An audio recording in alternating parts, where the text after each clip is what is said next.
Bonjour tout le monde et bienvenue sur ma nouvelle vidéo consacrée aujourd'hui à la regrettée Françoise Hardy. Révélée en 1962 grâce à sa chanson Tous les garçons et les filles, la chanteuse vient de nous quitter à l'âge de 80 ans après avoir lutté pendant plusieurs années contre un cancer. En près de 50 ans de carrière, la moitié de Dutronc, avec qui elle restera d'ailleurs mariée jusqu'à sa mort malgré leur séparation, nous a offert un catalogue de chansons intemporelles telles que Comment te dire adieu ou Message personnel. Retour sur la carrière de cette grande dame, et n'hésitez pas à commenter, à liker et à vous abonner si ce n'est pas encore fait.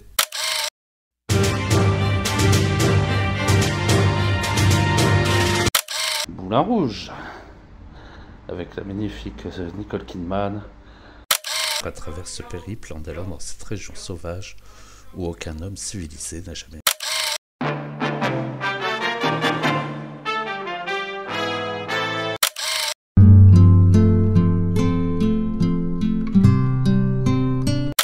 À celui des accidents de la circulation.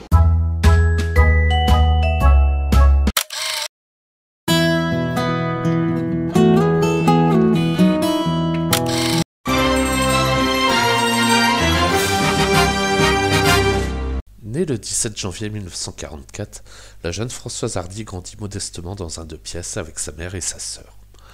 Elle passe ses vacances d'été en Autriche où elle apprend l'allemand, langue dans laquelle d'ailleurs elle la chantera plus tard.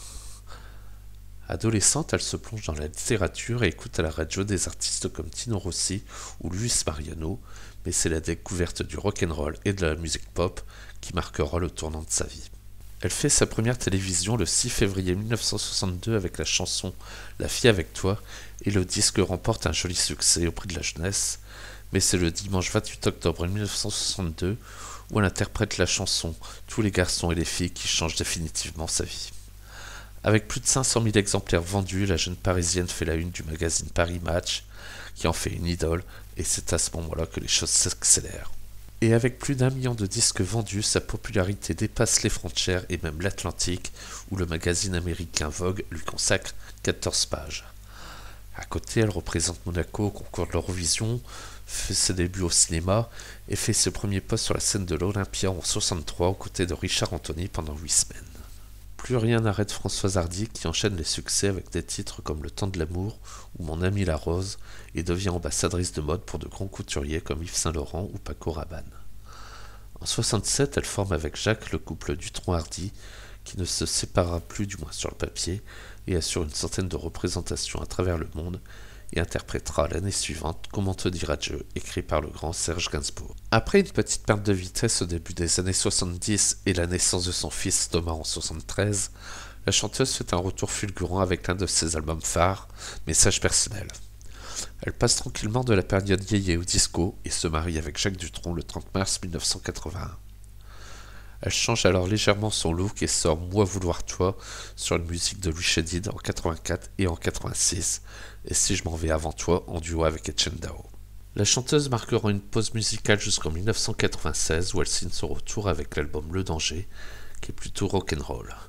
En 2000, c'est accompagnée de son fils à la guitare qu'elle sort son très bel album Clair Obscur, ainsi que pour tant de belles choses en 2004 qui sera certifié disque d'or.